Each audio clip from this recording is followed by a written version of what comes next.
L'être humain recherche en général la santé, le bien-être, la réalisation de soi et souvent ce qui va nous pousser à chercher des outils, eh bien c'est justement une maladie, un symptôme, un mal-être, des émotions, le fait d'être coincé quelque part. Bref, quand on touche ce que j'appelle une impasse, à ce moment-là, on va chercher des solutions.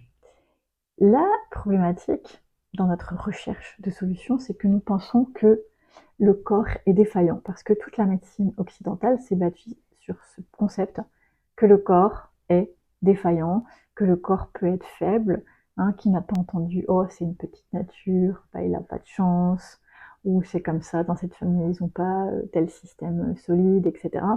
Donc on est parti avec un postulat que le corps n'est pas quelque chose de fiable, et est un outil non fiable qu'il va falloir réparer, et que c'est un outil qui vieillit, et qu'en vieillissant, il se dégrade, et que donc il y a des choses qui sont inévitables. Ça, ce sont les postulats sur lesquels on s'est bâti, et qui font que l'on va chercher des solutions et des outils pour faire face à ça, ou pour s'accompagner dans des états naturels, puisqu'on n'a pas le choix, puisque quelque part c'est une fatalité. Or, je veux attirer ton attention sur un fait très important, c'est que le corps est intelligent. Il n'y a rien de plus intelligent que le corps humain. La preuve, c'est qu'il est capable de nous faire vivre, de donner la vie aussi, et qui parfois on peut voir des miracles apparaître, des guérisons, etc.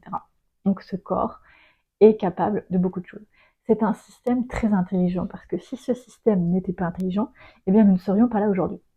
Un système qui n'est pas intelligent va en général mourir. C'est ce qui explique la fin de certaines espèces. À un moment donné, quand il n'y a plus de possibilité d'évolution, le système ne trouve plus d'adaptation, il va simplement mourir ou faire la place à une version plus évoluée. Si nous sommes encore là, c'est que notre corps est intelligent. Donc la première chose qu'il faut que tu viennes te mettre dans la tête, c'est que ton corps est intelligent et qu'il n'y a pas de défaillance et qu'il ne doit pas être réparé.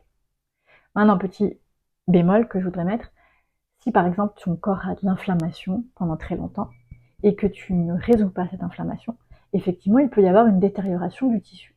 Exemple par exemple les gencives inflammées vont être la porte ouverte aux bactéries. Le combat avec les bactéries peut à un moment donné faire que la matière va se détériorer et qu'il va peut-être falloir la réparer. Okay, mais ce n'est qu'une conséquence de quelque chose qui en amont était là pour t'indiquer un élément important pour que tu viennes soutenir ton corps. Donc ton corps ne se détériore pas de manière naturelle, il te donne des messages, à toi de les comprendre, et si tu les comprends pas, dans certains cas, au bout d'un moment, il peut y avoir effectivement une détérioration de matière, ça existe, ok ?